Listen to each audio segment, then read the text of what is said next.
The scientific method, scientific law. Scientific law scientific method का सबसे last step है and it is the final step. Scientific method में the first step is observation, second one is hypothesis, third one is theory and the last one is the scientific law. Scientific law के अंदर हम पहले कुछ contents देखते हैं, then will discuss. First one is the defining scientific law. Scientific law को हम define करेंगे। Then what are the characteristics of scientific law. Third one, when a theory becomes law. Then what is the authenticity of law and the last one, some examples of the scientific law. So the first one, defining a scientific law. Scientific law is a statement based on repeated experimental observation and describe some aspects of nature. तो in short words अगर मैं इसको define करूं तो मैं ये कहूँगा कि scientific law is a statement, it's a statement which is explaining, which is describing some aspects of the nature. Nature के कुछ एस्पेक्ट्स को वो डिस्क्राइब कर रहा है। Scientific laws always apply under certain conditions. जब तक वो कंडीशंस फुलफिल नहीं होती हैं, साइंटिफिक लॉ को हम वहाँ एज इट इज़ अप्लाई करके जो वो लॉ की जो डेफिनेशन है, वो जो कह रहा है, हम वो रिजल्ट्स वहाँ से नहीं ले सकते हैं।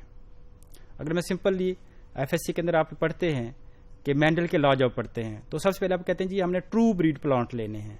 तो ट्रू ब्रीड प्लांट्स फिर क्या है, वो इसकी सर्टन कंडीशन है। ट्रू ब्रीड प्लांट होंगे तो आप मेंडल का लॉ अप्लाई कर सकेंगे, फिर उसको एक्सपेरिमेंट को आगे लेकर चल सकते हैं। तो इस हर लॉ के एक स्पेसिफिक कंडीशंस हैं, पहले हमें वो फुलफिल करनी होंगी। Characteristics of a scientific law. Scientific law की कौन कौन सी जो है वो प्रॉपर्टीज हैं, कैरेक्टर्स कौन से हैं। नंबर वन, थ्योरी की तरह साइंटिफिक लॉ भी एक स्टेटमेंट है। It is represented by statement. Second important thing, scientific law they have certain formulas. वो फार्मूलाज हम अपने एक्सपेरिमेंटल रिजल्ट्स के ऊपर अप्लाई करते हैं और साइंटिफिक रिजल्ट्स और हमारे एक्सपेरिमेंट्स के रिजल्ट को पहले से प्रिडिक्ट कर रहा होता है। तो अगर हम उसको अपने रिजल्ट्स को, किसी भी एक्सपेरिमेंट के रिजल्ट को उस फार्मूला के मुताबिक अप्लाई करेंगे तो साइंटिफिक लॉ हमें पहले से बताता है कि जिसका ये रिजल्ट आएगा। जैसे लॉ ऑफ सेग्रीगेशन जो है, हमारे पास मेंडल का लॉ ऑफ सेग्रीगेशन है, वो यही कहता है जब टाल और शॉर्ट प्लांट की हम आपस में क्रॉसिंग कराते हैं तो जो F2 जनरेशन है F1 के बाद वो 3:1 की रेशियो आएगी। तो ऑलरेडी कैलकुलेटेड है 3:1, ठीक है। तो इसी तरह से अगर इंडिपेंडेंट असॉर्टमेंट की बात करते हैं तो इंडिपेंडेंट असॉर्टमेंट कहता है जी अगर आप दो ट्रेड्स को लेकर चलते हैं मेंडल के लॉ ऑफ इंडिपेंडेंट असॉर्टमेंट में, तो F2 के अंदर आपको रेशियो 9:3:1 मिलेगी। Means there are certain formulas जो एक्सपेरिमेंट रिजल्ट्स को प्री डिफाइन कर देते हैं, उसको जो है वो बता देते हैं। तो इस तरह से इसका मतलब ये हुआ कि साइंटिफिक लॉ को पहले से हम क्या कर सकते हैं, जो भी एक्सपेरिमेंट हम करने जा रहे हैं उसको उस लॉ की रोशनी में पहले से प्रिडिक्ट कर सकते हैं उसके रिजल्ट्स को। अच्छा, अब ये लॉ जो है it is basically the evolution of theory. ये थ्योरी से इवॉल्व हुआ है। ऑब्जर्वेशन से हाइपोथेसिस बना, हाइपोथेसिस से इवॉल्व हुआ थ्योरी, और थ्योरी से इवॉल्व हो रहा है जब वो लॉ बन रहा है। अब वो कौन सी सर्टेन कंडीशंस हैं। अगर हम थ्योरी की बात करें तो थ्योरी एक ऐसी जो है वो एक्सप्लेनेशन है जिसके साथ जरूरी नहीं कि सारे के सारे साइंटिस्ट एग्री कर रहे हो।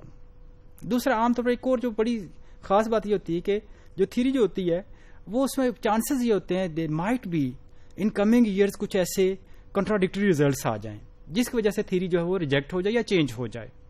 जबकि लॉ के अंदर अगर हम देखें, अगर एक थ्योरी इतनी परफेक्ट है कि उसमें किसी तरह की कोई कंट्राडिक्शन नहीं आई है and that is continuously giving the same results, और सेकेंड वन, एक तो सेम रिजल्ट्स दे रही है थ्रू आउट द एवोल्यूशन, यानी कि जितना अरसा भी है 100 ईयर्स, 200 ईयर्स, 50 ईयर्स, जितने भी एक्सपेरिमेंटल एविडेंसेज हैं वो सारे उस थ्योरी के हक में जा रहे हैं। और दूसरा यह है कि all the scientist they are agree with that theory. तो फिर वो थ्योरी अल्टीमेटली जब वो एक लॉ की फॉर्म अटेन कर लेती है, तो उस सूरत में यानी जब कोई भी उसके साथ डिसएग्रीमेंट नहीं है तो फिर वो क्या है कि थ्योरी जो है it is becoming the law. Law की ऑथेंटिसिटी क्या है। अब थ्योरी और लॉ, चूंकि थ्योरी से लॉ बना है तो हम किसी भी थ्योरी को कह सकते हैं कि अच्छा ये थ्योरी लॉ है, लेकिन अगेन जो थ्योरी है उसके अंदर कुछ पॉसिबिलिटीज हैं, कुछ वेरिएशंस की पॉसिबिलिटी हो सकती हैं। जैसे इस एग्जांपल में अगर आप देखें, एक तरफ एप्पल्स पड़े हुए हैं, उसके ऊपर हमने साइंटिफिक थ्योरी लिखा हुआ है। अब अगर आप ये कहते हैं जो एप्पल है they are red in colour, तो चांसेस ये हैं कि कुछ एप्पल ग्रीन भी आपको अवेलेबल हो जाएंगे। तो थ्योरी के अंदर 100% एक्यूरेसी नहीं होती है, कुछ रिजल्ट्स होते हैं जो इसे डेविएट कर सकते हैं। साइंटिफिक लॉ के नीचे आप देखें ऑरेंज बने हुए हैं। अब हम सबको पता है कि ऑरेंज हमेशा ऑरेंज कलर में होते हैं, तो मार्केट में कभी भी हमें जो ऑरेंज अवेलेबल है वो ग्रीन कलर में अवेलेबल नहीं होते, वो दरख्तों पर होते हैं। हम नॉर्मल जो ऑरेंज जो अवेलेबल हैं खाने के लिए वो they are orange in colour. तो साइंटिफिक लॉ का ये बताया गया वो सॉलिड है, उसको जो आप वो चेंज नहीं करते हैं, वो उसको चैलेंज नहीं कर सकते हैं। चैलेंज आप सिर्फ उसी कर सकते हैं जब आपके पास सॉलिड एविडेंसेस आ जाए, और ये बहुत कम होता है कि आप किसी साइंटिफिक लॉ को चैलेंज करें। हाँ, फिजिक्स में कुछ लॉज हैं जो आहिस्ता आहिस्ता बाद में थोड़ी सी मॉडिफिकेशन होगी, जैसे उससे जो बेसिक फोर्सेज के लॉ थे उसमें थोड़ा हुआ है, लेकिन नॉर्मली साइंटिफिक लॉ जो वो चेंज नहीं होते हैं, they are universally accepted. Examples again, theory की तरह साइंटिफिक लॉज फिजिक्स और केमिस्ट्री में बहुत सारे, लेकिन बायोलॉजिकल साइंसेज में, लाइफ साइंसेज में there is acute shortage. Acute shortage का मतलब है बहुत कम साइंटिफिक लॉज जो है वो अवेलेबल है, ज्यादातर हाइपोथेसिस हैं। तो इसकी बेसिक रीजन ये है कि जो बायोलॉजिकल साइंसेज हैं वो बड़ी वर्सटाइल हैं। आप कोई भी एक पैरामीटर रखेंगे किसी खास चीज के लिए, अच्छा ये है, जैसे फिजिक्स में हम कहते हैं लाइट सीधी चलती है, तो अब लाइट बिल्कुल स्ट्रेट फॉरवर्ड चलती है, ये एक आप इसको एज ए लॉ ले सकते हैं। लेकिन अगर आप ये कहते हैं कि जितने भी प्लांट्स हैं वो ग्रीन कलर के, वो फोटोसिंथेसिस करते हैं, तो ये पॉसिबल नहीं है, क्योंकि बहुत सारे प्लांट्स हैं जो इनके पास फोटोसिंथेसिस का कोई मैकेनिज्म नहीं है, नॉन फोटोसिंथेटिक हैं। तो इसका मतलब ये हुआ कि लाइफ साइंसेस के अंदर, जूलॉजी के अंदर, बॉटनी के अंदर, बायोलॉजिकल साइंसेस के अंदर लॉज की शॉर्टेज है। अलबत्ता चांदी के एग्जाम्पल्स हमारे पास हैं, जैसे लॉ ऑफ सेग्रीगेशन मेंडल का, लॉ ऑफ इंडिपेंडेंट असॉर्टमेंट, दोनों अपने एफएससी में पढ़े हुए हैं, ठीक है।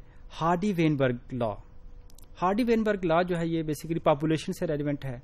इसका मैं सिंपल से ये बताऊं कि ये कहता है कि जी किसी भी इलाके के अंदर जो जीन्स की फ्रीक्वेंसीज है वो चेंज नहीं होती है जब तक वो पॉपुलेशन इंटैक्ट है। इसको आप अपने अगले सेमेस्टर्स में जाकर पढ़ेंगे, but this is also the scientific law. ये 3 एग्जांपल्स हैं जो हमारे पास ज्यादा कॉमन है।